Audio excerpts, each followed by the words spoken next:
ఓం శాంతి 4/10/2024 మధురమైన పిల్లలు, మీరు ఎంతెంతగా తండ్రిని ప్రేమగా స్మృతి చేస్తారో అంతగా ఆశీర్వాదాలు లభిస్తాయి, పాపాలు తొలగిపోతూ ఉంటాయి.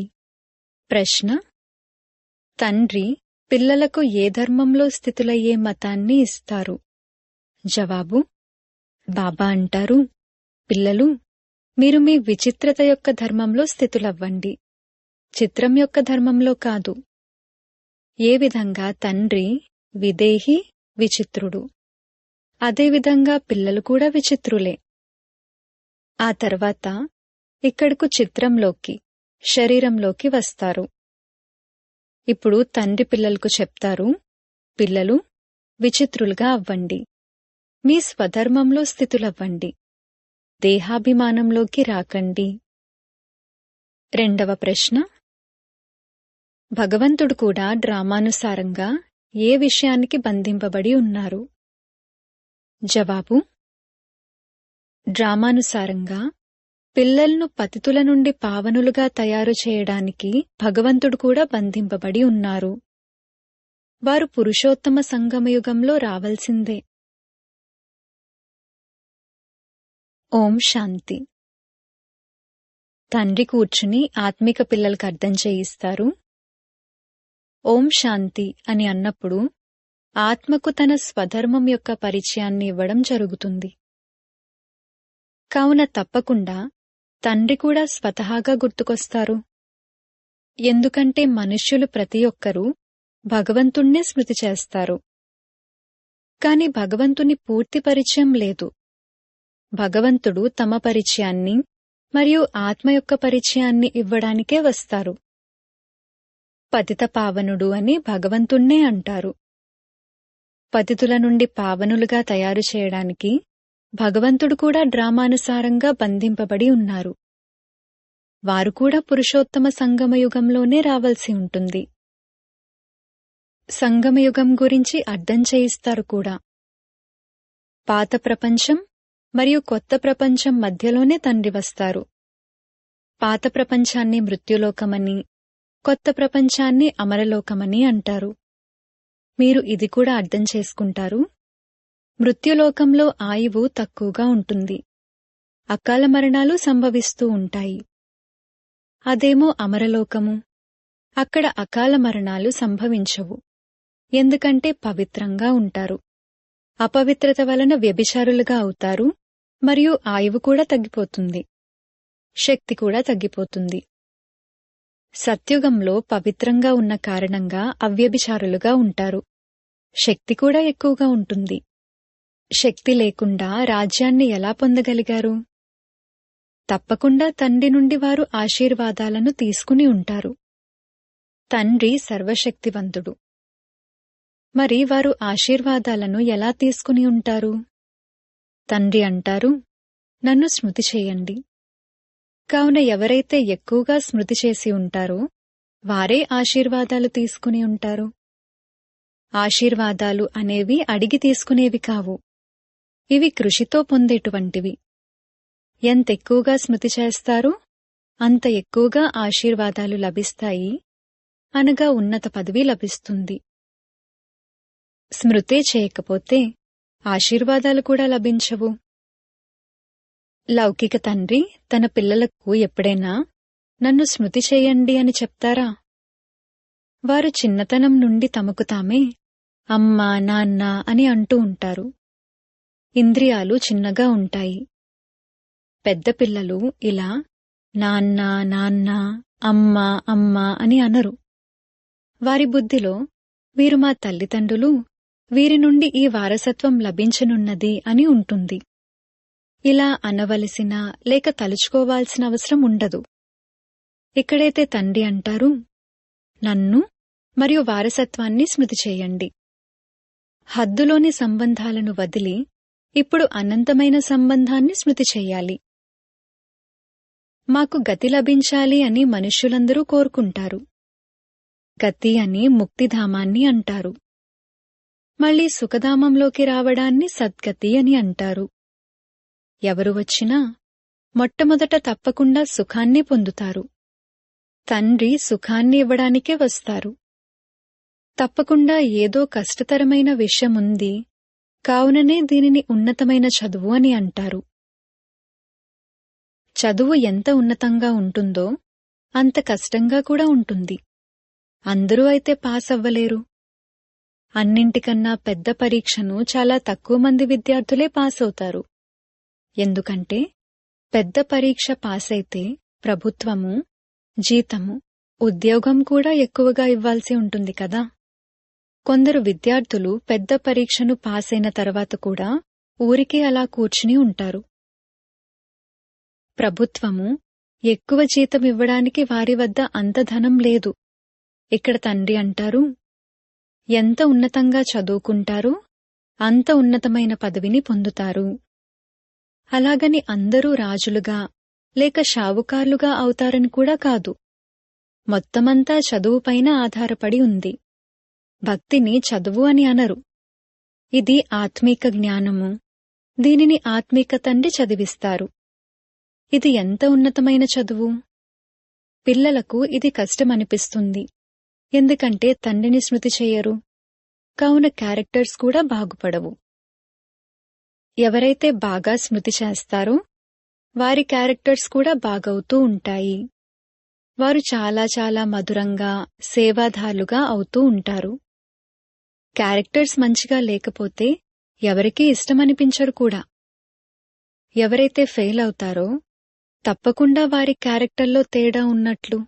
శ్రీ లక్ష్మీనారాయణల క్యారెక్టర్ చాలా బాగుంటుంది. రాముడికి 2 కళలు తక్కువ అని అంటారు. భారత్ రావణ రాజ్యంలో అసత్యఖండంగా అయిపోతుంది. సత్యఖండంలో కొద్దిగా కూడా అసత్యముండదు. రావణ రాజ్యంలో అసత్యమే అసత్యము. అసత్యమైన మనుష్యులను దైవీ గుణాలు కలవారు అని అనలేరు. ఇది అనంతమైన విషయము. ఇప్పుడు తండ్రి అంటారు, ఇటువంటి అసత్యమైన విషయాలు ఎవరివి వినకండి, ఎవరికీ వినిపించకండి. ఒక్క ఈశ్వరుని మతాన్నే లీగల్ మతము, నియమబద్ధమైన మతము అని అంటారు. మనుష్య మతాన్ని ఇల్లీగల్ మతము, నియమ విరుద్ధమైన మతము అని అంటారు. లీగల్ మతం ద్వారా మీరు ఉన్నతంగా అవుతారు. కాని అందరూ అలా నడుచుకోలేరు.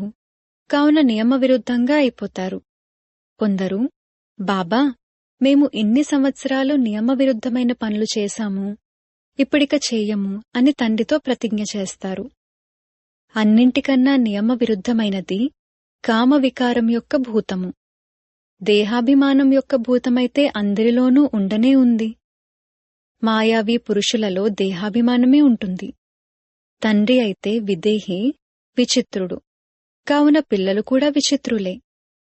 ఇది అర్థం చేసుకోవలసిన విషయము. ఆత్మలమైన మనం విచిత్రులము. ఆ తర్వాత ఇక్కడికి చిత్రంలోకి, శరీరంలోకి వస్తాము. ఇప్పుడు తండ్రి అంటారు, విచిత్రులుగా అవ్వండి. మీ స్వధర్మంలో స్థితులవ్వండి. చిత్రం యొక్క ధర్మంలో స్థితులవ్వకండి. విచిత్రత యొక్క ధర్మంలో స్థితులవ్వండి. దేహాభిమానంలోకి రాకండి. తండ్రి ఎంతగా అర్థం చేయిస్తారు. ఇందులో స్మృతి యొక్క అవసరం ఎంతగానో ఉంది. తండ్రి అంటారు, స్వయాన్ని ఆత్మగా భావిస్తూ నన్ను స్మృతి చేసినట్లయితే మీరు సతోప్రధానంగా పవిత్రంగా అవుతారు. అపవిత్రతలోకి వెళ్ళినట్లయితే ఎంతగానో శిక్ష లభిస్తుంది. తండ్రికి చెందినవారిగా అయిన తర్వాత ఏదైనా పొరపాటు జరిగినట్లయితే వారి గురించి గాయనముంది. సద్గురువుకు నింద తీసుకొచ్చేవారు ఉన్నత స్థానాన్ని, ఉన్నత పదవిని పొందలేరు. ఒకవేళ మీరు నా మతంపై నడిచి పవిత్రంగా అవ్వకపోతే 100 రెట్ల శిక్షను అనుభవించాల్సి వస్తుంది. వివేకాన్ని ఉపయోగించాలి. ఒకవేళ మనం స్మృతి చేయలేకపోతే అంతటి ఉన్నత పదవిని కూడా పొందలేము. పురుషార్థం కోసం సమయం కూడా ఇస్తారు. మిమ్మల్ని రుజువేమిటి అని అడిగితే ఇలా చెప్పండి, వారు ఏ తనువులోకైతే వస్తారో ఆ ప్రజాపిత బ్రహ్మ అయితే మనిషి కదా. మనుషులకు పేరు శరీరానికి పెట్టడం జరుగుతుంది. శివబాబా అయితే మనిషి కాదు, అలాగే దేవత కాదు. వారిని సుప్రీం ఆత్మ, పరమాత్మ అని అంటారు. వారు పతితంగా లేక పావనంగా అవ్వరు. వారు అర్థం చేయిస్తారు, నన్ను స్మృతి చేసినట్లయితే మీ పాపాలు అంతమవుతాయి. తండ్రే కూర్చుని అర్థం చేయిస్తారు, మీరు సతోప్రధానంగా ఉండేవారు, ఇప్పుడు తమోప్రధానంగా అయ్యారు. మళ్లీ సతోప్రధానంగా అయ్యేందుకు నన్ను స్మృతి చేయండి. ఈ దేవతల క్వాలిఫికేషన్స్ను, యోగ్యతలను చూడండి ఎలా ఉన్నాయి. అలాగే వారి నుండి దయను కోరుకునేవారిని కూడా చూడండి. ఆశ్చర్యమనిపిస్తుంది. మేము ఎలా ఉండేవారము, మళ్లీ 84 జన్మలలో ఎంతగా పడిపోయి పూర్తిగా నష్టపోయాము. తండ్రి అంటారు, మధురాతి మధురమైన పిల్లలు, మీరు దైవీ వంశానికి చెందినవారిగా ఉండేవారు. ఇప్పుడు మీ నడవడికను గమనించండి. ఈ విధంగా దేవీ దేవతలుగా అవ్వగలరా? అలాగని అందరూ లక్ష్మీనారాయణులుగా అవుతారని కాదు. అలాగైతే అంతా పుష్పాలతోటైపోతుంది. శివబాబాకు కేవలం గులాబీ పుష్పాలనే అర్పిస్తారని కాదు, జిల్లేడు పుష్పాలను కూడా అర్పిస్తారు. తండ్రి యొక్క పిల్లలు కొందరు పుష్పాలుగానూ అవుతారు, కొందరు జిల్లేడుగా కూడా అవుతారు. కొందరు పాస్ అవుతారు, కొందరు ఫెయిల్ అవుతారు. స్వయం కూడా అర్థం చేసుకుంటారు, మేము రాజుగా అయితే అవ్వలేము. తమ సమానంగానే తయారు చేయటం లేదు అన్నప్పుడు షావుకార్లుగా ఎలా అవుతారు, ఎవరవుతారు అన్నది తండ్రికే తెలుసు. మున్ముందు పిల్లలైన మీరు ఫలానా వారు తండ్రికి ఏ విధంగా సహాయకులుగా ఉన్నారు అన్నది కూడా అర్థం చేసుకుంటారు. కల్పకల్పము ఎవరెవరు ఏమేమి చేశారో అదే చేస్తారు. ఇందులో తేడా రాదు. తండ్రి పాయింట్లయితే ఇస్తూ ఉంటారు. ఈ విధంగా తండ్రిని స్మృతి చేయాలి మరియు ట్రాన్స్ఫర్ కూడా చేసుకోవాలి. భక్తి మార్గంలో మీరు ఈశ్వరార్థం చేస్తారు, కాని ఈశ్వరుని గురించి తెలియదు. ఉన్నతోన్నతమైన వారు భగవంతుడు అన్నంతవరకైతే అర్థం చేసుకుంటారు. అలాగని వారు ఉన్నతోన్నతమైన నామరూపాలు కలవారు అని కాదు. వారు నిరాకారుడు. మళ్లీ సాకారంలో ఉన్నతోన్నతమైన వారు ఇక్కడుంటారు. బ్రహ్మ, విష్ణు, శంకరులను దేవతలు అని అంటారు. బ్రహ్మదేవతాయ నమః, విష్ణుదేవతాయ నమః, కాని శివపరమాత్మాయ నమః అని అంటారు. కావున పరమాత్మ పెద్దవారయ్యారు కదా. బ్రహ్మ, విష్ణు, శంకరులను పరమాత్మ అని అనరు. శివ పరమాత్మాయ నమః అని నోటితో అంటారు కూడా. కావున తప్పకుండా పరమాత్మ ఒక్కరే అయినట్లు కదా. దేవతలకు నమస్కరిస్తారు. మనుష్యలోకంలో మనుషులను మనుషులు అని అంటారు. మనుషులను పరమాత్మాయ నమః అని అనడం ఇది పూర్తి అజ్ఞానము. ఈశ్వరుడు సర్వవ్యాపి అని అందరి బుద్ధిలోనూ ఉంది. ఇప్పుడు పిల్లలైన మీరు అర్థం చేసుకుంటారు, భగవంతుడైతే ఒక్కరే. వారినే పతిత పావన అని అంటారు. అందరినీ పావనంగా తయారు చేయడమనేది భగవంతుని పనే. జగద్గురువు మనుషులెవ్వరూ కాలేరు. గురువులు పావనంగా ఉంటారు కదా. ఇక్కడైతే అందరూ వికారాల ద్వారా జన్మిస్తారు. జ్ఞానాన్ని అమృతము అని అంటారు, భక్తిని అమృతము అని అనరు. భక్తి మార్గంలో భక్తే నడుస్తుంది. మనుషులందరూ భక్తిలో ఉన్నారు. జ్ఞానసాగరుడు, జగద్గురువు అని ఒక్కరినే అంటారు. తండ్రి వచ్చి ఏం చేస్తారు అనేది ఇప్పుడు మీకు తెలుసు. వారు తత్వాలను కూడా పవిత్రంగా చేస్తారు. డ్రామాలో వారి పాత్ర ఉంది. తండ్రి నిమిత్తమవుతారు. వారు సర్వుల సద్గతిదాత. ఇప్పుడు ఇది ఎలా అర్థం చేయించాలి? రావడమైతే ఎంతోమంది వస్తారు. ప్రారంభోత్సవం చేసేటప్పుడు ఈ విధంగా టెలిగ్రామ్ ఇవ్వడం జరుగుతుంది. రాబోయే వినాశనం కన్నా ముందే అనంతమైన తండ్రిని తెలుసుకుని వారి నుండే వారసత్వాన్ని తీసుకోండి. వీరు ఆత్మిక తండ్రి. మనుష్యమాతృలెవరైతే ఉన్నారో వారంతా తండ్రి అనే అంటారు. వారు రచయిత, కావున తప్పకుండా రచనకు వారసత్వం లభిస్తుంది. అనంతమైన తండ్రి గురించి ఎవరికీ తెలియదు. తండ్రిని మర్చిపోవడం కూడా డ్రామాలో రచింపబడి ఉంది. అనంతమైన తండ్రి ఉన్నతోన్నతమైనవారు. వారు హద్దు వారసత్వాన్నైతే ఇవ్వరు కదా. లౌకిక తండ్రి ఉన్నా కూడా అనంతమైన తండ్రిని అందరూ తలుచుకుంటారు. సత్యుగంలో వారిని ఎవరూ స్మృతి చెయ్యరు.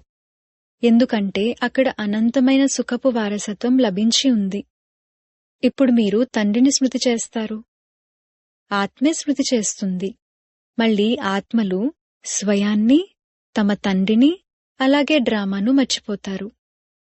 మాయ నీడ పడుతుంది.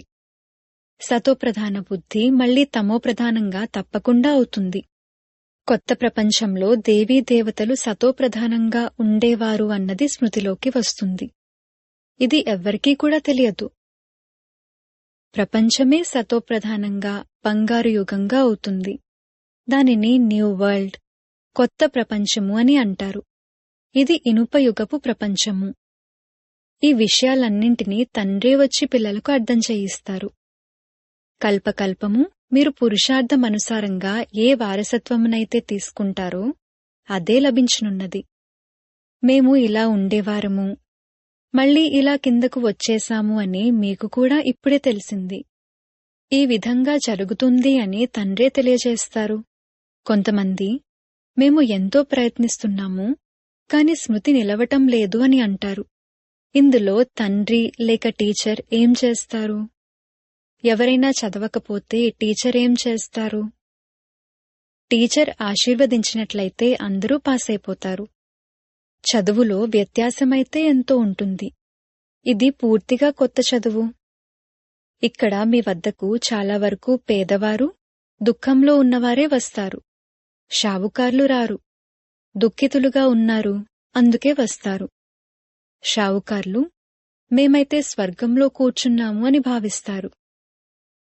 వారి భాగ్యంలో లేదు. ఎవరి భాగ్యంలో ఉంటుందో వారికి వెంటనే నిశ్చయం ఏర్పడుతుంది. నిశ్చయం కలగడానికి మరియు సంశయం కలగడానికి పెద్ద సమయం పట్టదు. మాయ వెంటనే మరపింపజేస్తుంది. సమయమైతే పడుతుంది కదా.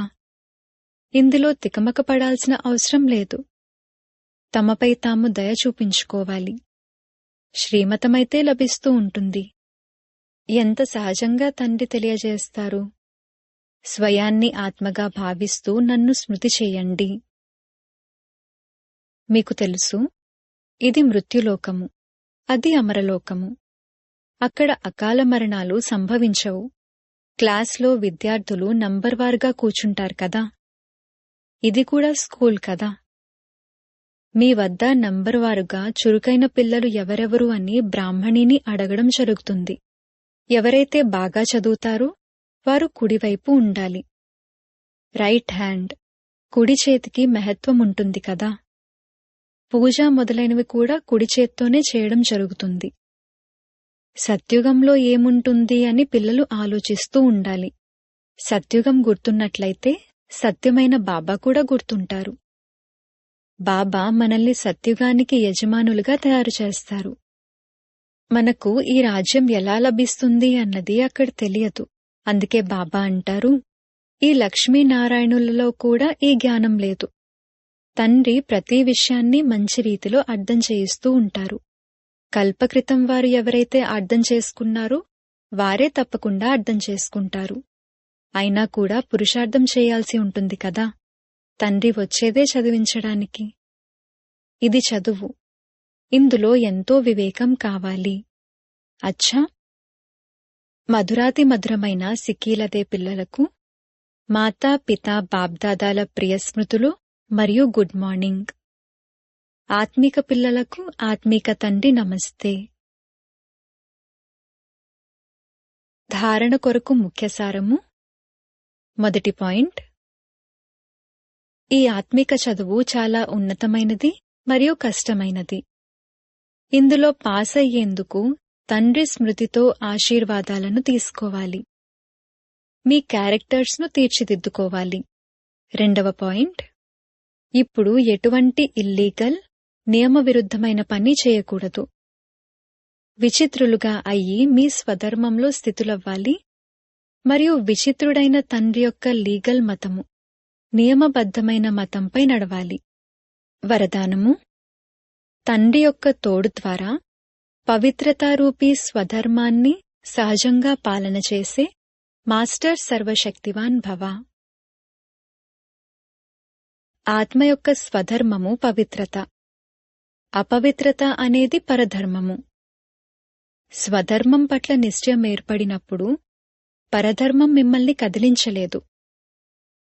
తండ్రి ఎవరు, ఎలా ఉన్నారు అని వారిని యథార్థంగా గుర్తించి తోడుగా పెట్టుకున్నట్లయితే పవిత్రతారూపీ స్వధర్మాన్ని ధారణ చేయడం చాలా సహజమవుతుంది.